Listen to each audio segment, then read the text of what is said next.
Hello friends, I'm Michael Kingswood. I write fiction for fun and profit, and this is Story Time, where I share stories that you are going to love, and that will hopefully entice you to buying more of my books. Anyway, this is Tuesday, and we are sharing chapters from my heroic fantasy novel, Glimmer, the first book of my Glimmer Chronicles series, which currently stands at 7 novels and a number of short stories, and you're going to love. And since I'm sharing this first novel with you, well, it's just proving that it's great. Anyway, I wrote this. I hired a voice actor to read it. We're going through chapter 7 now. It's called Opportunity Knocks. Sit back, enjoy, and talk to you on the other end. Chapter 7. Opportunity Knocks. Julian and Raedric awoke with the dawn the next morning. When they came downstairs, Julian was surprised to find the taproom all but deserted. A young man stood behind the bar and a single serving girl lounged on a bar stool near him. Beside them, one man sat alone in one of the booths, and another two sat at the same table the mage lady used the night before. It took a few minutes after they sat down for the server to notice Julian and Raedric's presence. She sauntered over hurriedly, her hips making a nice swaying motion as she moved, and spoke in an apologetic tone. "Good morning. I'm Celine. I'm sorry to keep you gentlemen waiting. We don't get very many customers this early." "No worries, Celine," Raedric said with a smile. "We're just looking for some tea and breakfast." Celine returned Raedric's smile and nodded, then swayed away to the kitchens. It was hard for Julian to move his gaze away from her hips, but she soon passed out of sight as the kitchen door swung shut behind her. Ah well. He looked back at his friend instead. "So, Raedric, what's the deal with Lonnie?" "What do you mean?" "She was pretty into you last night." Raedric snorted and waved off Julian's remark. "We were good friends for a long time and had a lot of catching up to do. Of course she was excited about it, so was I." "Whatever you say." Celine returned then, carrying a tray that held a teapot, 2 cups, and a jar with 2 spoons. Smiling professionally at them, she set a cup in front of each of them and placed the teapot and jar in the center of the table. Then she said, "Your breakfast will be out in a moment," and left them to return to the bar. Curious, Julian opened the jar while Raedric poured the tea. It was full of honey. Perfect. He took 2 dollops and set the jar back down where Raedric could use it, then stirred his cup. Getting back to the subject at hand, Julian asked, "So you're saying you'd tell her no if she offered to... you know." He let the rest of the thought go unspoken, instead grinning at his friend as he raised one eyebrow meaningfully. Raedric flushed but didn't say anything. The silence spoke volumes. "I didn't think so." The room brightened noticeably as the front door swung open, admitting the morning sunlight far more effectively than the few windows in the wall did. Julian turned in his chair, his eyes drawn to the glow of the doorway as 2 men stepped inside. Both were tall men. They easily had a hand on Raedric, and he wasn't short. But he wasn't able to make out much more about them until the door swung shut and the glare from outside subsided.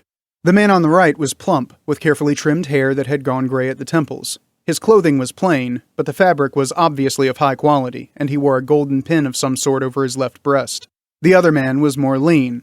He was bald, and wore the clothing of a working man, except for the silver pin he wore over his breast, and the baldric that hung across his body from shoulder to hip, which housed a short weapon of some sort, probably a sword breaker from its shape. The 2 men paused inside the front door and surveyed the room. Then the lean one nudged the other and nodded in Julian and Raedric's direction. They moved toward the table in a deliberate, businesslike pace. "Who are these fellows?" Julian wondered aloud, earning a shrug of ignorance from his friend in reply. He didn't have to wait long to find out. The 2 men arrived at the table quickly. Up close, he could see that the plump man's pin was in the shape of a fish jumping out of the water. The silver pin the other wore was shaped like a pair of scales dangling from a clenched fist. "Raedric Bollatier and Julian Hinderbrook." It was the leaner of the 2 who spoke first. The 2 friends nodded in unison. "I am Lucian Mallory, the constable. This is Will Brimley, the mayor of this town." Constable Mallory gestured to the 2 empty chairs at the table. "May we join you?" Julian and Raedric exchanged glances. The constable wasn't a big surprise, but what did the mayor want with them? From all the hints the previous evening, Julian knew Raedric was curious and troubled about what was going on in town. And, truth be told, Julian was as well. It wasn't often he got called a hero for stringing up a single robber. What could it hurt to hear what these 2 had to say? Julian shrugged, and Raedric replied, "Please do." The 2 men settled into the chairs and collected themselves quickly. Mayor Brimley wasted no time in getting to the point. You gents did a great thing for this town last night when you brought that thug in for justice. Oh? Raedric affected a surprised tone, though Julian was sure he was no more surprised than he was himself. Enough people had made a fuss over that fellow already, after all. Mayor Brimley nodded emphatically. Absolutely. You two are the first who've been able to strike back at Fossil's gang in any meaningful way. I can't tell you how much higher people's spirits are this morning, since the word of your deed spread round. Constable Mallory looked sidelong at the mayor as he spoke, his expression a bit less enthusiastic. When the mayor finished talking, he cleared his throat and cut in, looking back at Julian and Raedric. Fendig has passed your story on to me, but there are a number of details that need to be filled in, if you don't mind answering a few questions. Why would we mind? Julian could think of several reasons without straining, but they had decided on how to answer certain questions a long time ago, so there probably wouldn't be much harm in it. All the same, he wished Raedric didn't sound so eager. Constable Mallory inclined his head, in a gesture Julian was sure was meant to portray gratitude, but it ended up appearing condescendingly superior. Irritation rose within Julian, but he forced it down. This wasn't a time to go off half-cocked. You say the attack occurred just above the falls, on the river road. How many attackers were there? 6. The constable looked down his nose at them, doubt plain on his face. That's what you told Fendig. He didn't believe it, and neither do I. 4, maybe, but 6? Fossil's men are too good for that. Julian snorted, not waiting for Raedric to reply. Good! They were careless, sloppy. Only one of them was worth a damn. The man you brought in? Julian shook his head. No, he was the first to fall, and he's damn lucky all I did was kick him. The constable and mayor exchanged long looks.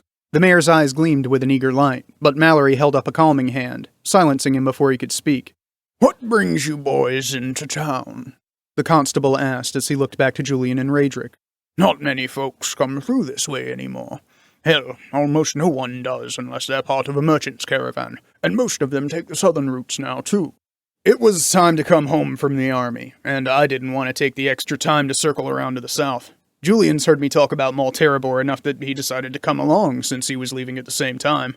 Raedric told the tale quickly, but in an earnest tone that Julian found himself halfway believing it, even though he knew better. The constable's eyes narrowed. You boys been out on the front? They both nodded. I heard they were cancelling people's release from enlistment until the end of the hostilities. How is it you got out? We heard that too, a few days after we left, Julian replied. We've been thanking our lucky stars that we didn't leave a week later than we did. Constable Mallory pursed his lips in thought for a moment. Then he nodded and leaned back in his chair. He turned to look at Mayor Brimley and gave a little nod. Beaming, Mayor Brimley moved his chair closer to the table. I'd like to hire you boys. I beg your pardon? Julian replied. The town needs good men on our side if we're going to get rid of Fossil's gang.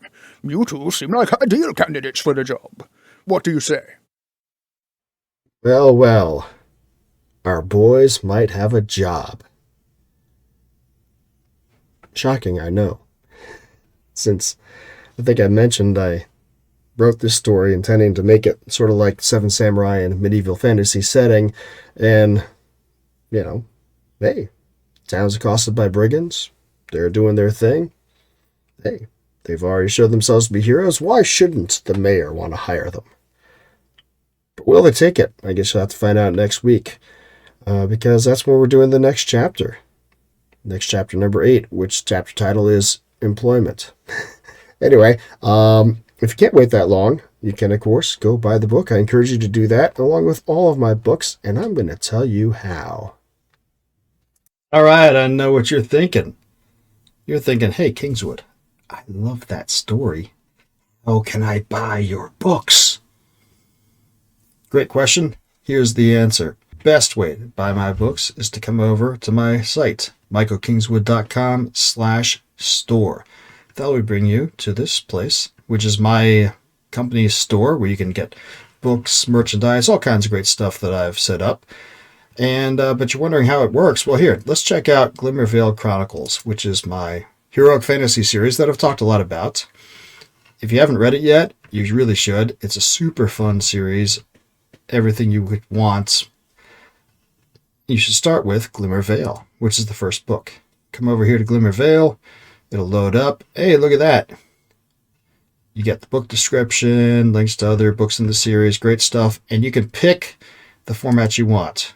You got ebook, trade paperback, and audiobook. Not everything I've written is an audiobook yet, but almost everything's a trade paperback and everything's an ebook. But like, hey, I know what you're thinking. Hey, I'm buying from you. How do I get the ebook? There's a service that I work with called Book Funnel. When you buy from my site, they will send you a link. That link will lead you to a page where they will walk you through how to load your ebook onto the device you're choosing, or you can just download it to computer and do whatever you want with it. So that way it's easy peasy. Maximum profit for me, all kinds of fun for you.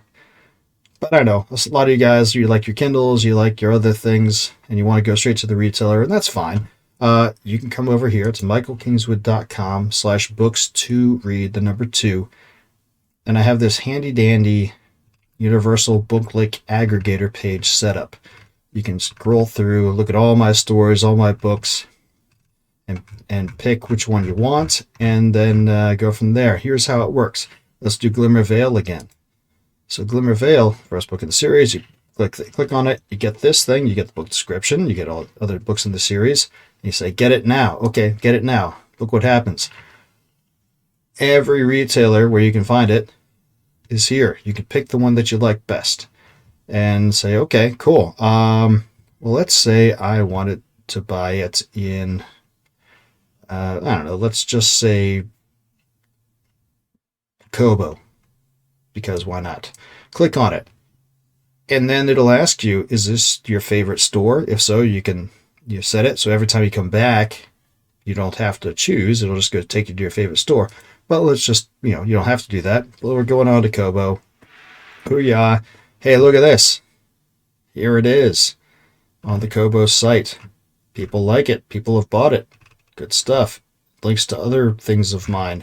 And, or you can do one of the other stores that you like. Either way, you get the book you like. I get money. It's all good.